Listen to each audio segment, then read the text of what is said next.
Hi, and welcome to the Oikos Family Podcast. I'm Sonja Wood, and I'm sharing with you chapter by chapter out of the little treasure book called Little Daisy and the Swearing Class. Now, I think this next chapter, chapter 2, is important to listen to because it lays the foundation of Daisy's history, which is important to the rest of the lessons that we can learn from this little gem. So that's it. I'm not going to speak any further because this next chapter is important, as I've said, to lay the foundation for the chapters that will follow. So here it is. Hope you enjoy it. Chapter 2. A Cluster of Daisies. "What are you thinking about, Frank?" asked Mrs. Foster. She looked at her husband as he stood leaning against the casing of the window. He gazed thoughtfully out at the lovely garden below. "I am thinking about a bad habit of mine," he answered. "You have none, at least none that I cannot put up with," she said playfully. "That's not the question, dear Gertrude," he returned gravely. "It is whether my Maker can put up with it. I believe that he cannot. God has said, He will not hold him guiltless that taketh his name in vain." Mrs. Foster coloured as she bent her head over the sleeping baby on her lap. "You did not know, perhaps," her husband said after a minute's silence, "that I was ever guilty of this sin." "I did know it, Frank. I have heard you, now and then, when you spoke to your dogs, or when you became a little impatient with the men. You did not mean me to hear such words. I noticed you never used them in my presence." "No," he said a little sadly. "I would not speak in my wife's presence words unfit for her to hear. However, I forgot an ear still purer which I insulted and defied. I realized today, Gertrude, that I have treated the Almighty with less reverence and respect than I show my fellow man. Let me tell you of the lesson I received from the innocent little flower girl who sent the daisies to you." Sitting down beside her, he told her of the teaching which came to him from the little wayside blossom. They talked of the girl and her pretty ladylike ways and sayings, which seemed so far above her station. They did not know she was a daisy, and that the flowers she sent were her namesake. As they talked, Mrs. Foster cried happy tears mingled with many a blessing for the little flower giver. Plucking one of the flowers from the stem, she opened her baby's tiny hand and placed the flower within it. The little fingers clasped tight around it as the unconscious little one slept on. "Her name is Gertrude, but we'll call her Daisy, Frank," said the young mother. "Her pretty nickname will remind us of the lesson learned today." "You think I may forget?" said her husband, smiling. "I trust not. My little teacher plainly pointed out the sin and rudeness of taking God's name in vain. I must have a short memory indeed if I failed to remember her lesson. She thought gentlemen must know better." "Dear," said the lady, "you said you would ask about the child and see if we could help her." "So I did," he answered. "I should have done so before, but day after day I have let business or pleasure come first. I allow myself just enough time to catch the train, and none to spend with the poor little creature. She seems so grateful for the few kind words I have given her. You think I am rather fanciful about this child, I know, Gertrude. I feel convinced that she has not always lived among the people who now surround her. I am not the only one of her customers who has noticed her grace. Ward and others have noted that her speech and manners are uncommon for a child of her class. However, like myself, they have never made it their business to look after her. Tomorrow I shall make sure to be at the depot in time to have a talk with her. I believe the child belongs to the woman who keeps the fruit stall at the corner, I wonder if she would give the child up and allow her to go to school. The next morning, more than an hour earlier than usual, our little flower girl saw her gentleman. An eager, wistful little face, with some questioning fear in it, greeted him. She worried that she had offended her friend by her plain speech the day before. The girl had not meant to speak so plainly, although the gentleman's own questions drew the words from her. She now feared that he would think her rude and disrespectful. She worried needlessly. His eye and voice had become even kinder than usual. As he came near to her, he laid his hand gently on her head. "Well, my little lady," the general said, "how does the world go for you today? The lady told me to thank you very much for the daisies." The young face brightened. "Did she like them, sir?" "Very much. In fact, she has a little one at home whom she plans to call Daisy after your pretty flowers." "Is she your little girl, sir?" "Yes, she is a mite of a daisy, but a very precious one," he answered. He looked into the flushed face with its soft, shining eyes and added, "You are a daisy yourself." The flowers she held dropped at her feet unheeded. She clasped her hands, and with filling eyes eagerly asked, "How did you know it, sir? How did you know it?" "Know what, my child? What troubles you?" "How did you know I was Daisy?" she almost gasped. "I did not know it," he answered in surprise. "Is your name Daisy? I thought it was Margaret." "Betty and Jack call me Margaret, sir. Daisy is my own name, that Papa and Mamma called me," she answered, recovering herself a little. "Where are your Papa and Mamma?" he asked. "I thought the woman who keeps the fruit stall at the corner was your mother." "Oh no, sir," she said. "She is only Betty. She treats me well, but she is not Mamma. Mamma was a lady," she added with simple, childish dignity, which told that she was a lady herself. "Where are your father and mother?" he repeated with fresh interest in the child. "Mamma drowned, sir. We could never find Papa," she answered sadly. "Come into the depot with me," said General Forster. "I want to talk to you." She obeyed. Picking up her basket, the girl followed him into the waiting room. Many curious eyes watched as he made her sit down beside him, and he drew from her sad, simple story. She told of long ago, when she had lived with Papa, Mamma, her little brother, and baby sister in their own lovely home. Where it was she did not know. It was a different place from the large bustling city where she now lived with Betty and Jack. She had left home with her mamma and the baby on a large ship. She could not remember where they had planned to travel to. Betty was on board, and mamma had treated her with kindness.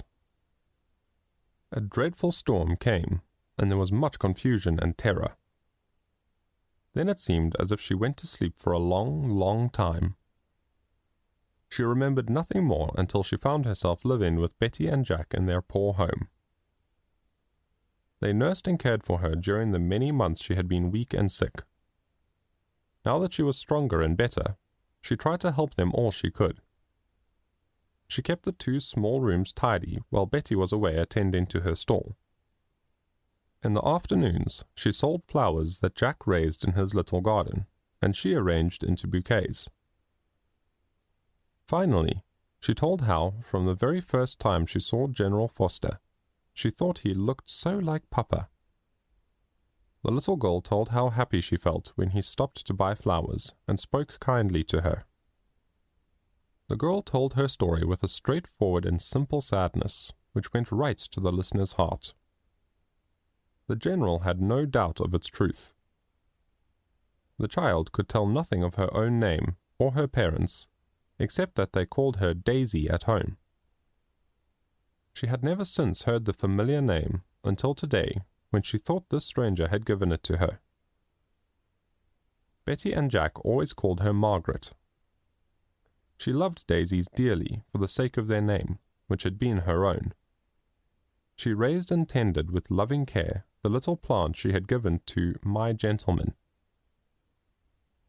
The daisies were given as a token of gratitude for his kindness, and because he was so like Papa. Having learned all that he could from the child herself, the gentleman went to the fruit woman on the corner. "So," he said, "the little girl whom you call Margaret is not your own daughter?" "Indeed not, sir," answered Betty. "I never had a daughter of my own. Jack's not even mine, but belonged to my sister who died. The likes of me would not be raising a little lady like her unless she had none of her own to do it." "Will you tell me how that came about?" Betty told the story in as plain and simple a manner as the child's. Her husband had been a steward on a sailing vessel running between New Orleans and New York. About 3 years ago, she had been allowed to go with him for the voyage. She was sick, and the doctor had ordered a change of air, but the voyage had made her worse instead of better. On the return trip she would have died, Betty declared, if Margaret's mother had not tenderly cared for her. Betty remembered the lady's name as Sassyfoot, but Margaret said that was not right. The lady was on her way to New York with her sick little girl, a baby, and a French nurse. Her home was neither there nor in New Orleans. At least, so the child afterwards said. Her own account of the storm was the same as the child's. However, while the recollection of the little one could go no further, Betty remembered only too well the horrors of that day. When the ship began to sink, all who were on board were trying to leave. There was much confusion. Betty sat in one lifeboat, the French nurse with the child in her arms beside her. The lady was about to follow with the infant when a mast fell, striking the French woman on the head and killing her instantly. The mast also knocked overboard one of the 3 sailors who were in the boat. At the same time, the boat parted from the ship and was at the mercy of the raging waves. In vain, the 2 sailors remaining on the boat tried to regain the ship. The waves swept the boat farther and farther away, and soon they lost sight of the vessel. They drifted about all night. The next morning, a fishing vessel found them and brought them to New York. Fright, exposure, and other hardships seemed to have cured Betty, but were too much for the poor little girl. She lay ill for months, too weak to move or speak. She appeared to have lost all memory and sense. When at last she grew better and stronger, her reason and recollection came back.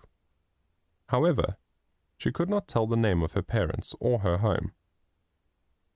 Margaret Sassyfoot, Betty persisted in saying. The French nurse had called her Mademoiselle Marguerite. Marguerite had been the Frenchwoman's name for a daisy. This the general saw plainly enough. However, he could make nothing of the surname. "Did you not look for the child's family, Betty?" he asked. "Indeed I did, sir," she answered. "I even advertised her, but all to no good. I wrote to New Orleans to the ship owners, but they never bothered to even answer. It took a lot of money, sir, to pay the paper. I couldn't look any longer. For you see, my man went down with the ship, and was never heard of, along with the rest, to this day. I had to use up the bit he'd put by in the bank, until the child mended enough for me to leave her with Jack." "How generous of you to burden yourself with her care," said General Foster. "Burden, is it, sir? Never was she a burden, the sweet lamb. Not even when her sense had left her. My neighbors always said, why didn't I put her in the hospital? Why would I do that after her mother saved me from a burial in the sea? For sure, if it had not been for the lady, I would have died on the ship, and they'd chucked me overboard. Could I turn out her child after that? Isn't the child paying me for it now, earning her living and mine too? She and Jack tend a bit of a garden, and afternoons she comes down and sells her flowers. Who has the heart to refuse her with her pretty ways and nice manners? She's a lady, every inch of her, like her mother before her. And thrusting her head out from her stall, Betty gazed down the street with admiring affection at her young friend. "Oh, but she's the jewel of a child," she went on. "It is surprising how Jack and me improved and became refined along with her. You see, sir, I used to say a lot of words that weren't right. I didn't mean them for swearing, but it was just a way of speaking. After Margaret began to mend and get about, you would have thought she was killed entirely if I let one out of my mouth. So seeing how it hurt her, I just minded what I said. Jack did the same, for he was a boy that swore awful, poor fellow. He'd been left to himself, and how was he to know better? At first we minded our tongues so that we wouldn't hurt the child. By and by, she made it plain to us that it was the great Lord himself that we offended. Knowing that she'd been taught better than me, I just heeded her. Now, sir, them words that I never thought no harm of, and used to come so easy, I just leave them out of my speech. It sounds a great deal better, and no doubt more pleasing to him that's above. Jack does the same mostly, although he does let one slip now and then. So you see, sir, it's not a burden. She is, all in all, a bit of light and comfort to the house that holds her." Glad to find a listener in a gentleman the likes of him, Betty had talked away to the gentleman. So taken up with her story, she paid little heed to the business of her stall. She made wrong change more than once. She gave quarts instead of pints, oranges in place of apples, and provoked some impatient customers more than a little. One wicked boy, seeing her attention occupied with something else, ran off without paying for the popcorn he asked for. However, Betty lost nothing by the time and thought she gave to the gentleman, or the interest she showed in Margaret. The kind gentleman slipped money into her hand as he left. Money which the warm-hearted Irishwoman laid aside to buy that new dress and pair of shoes Margaret needed so badly.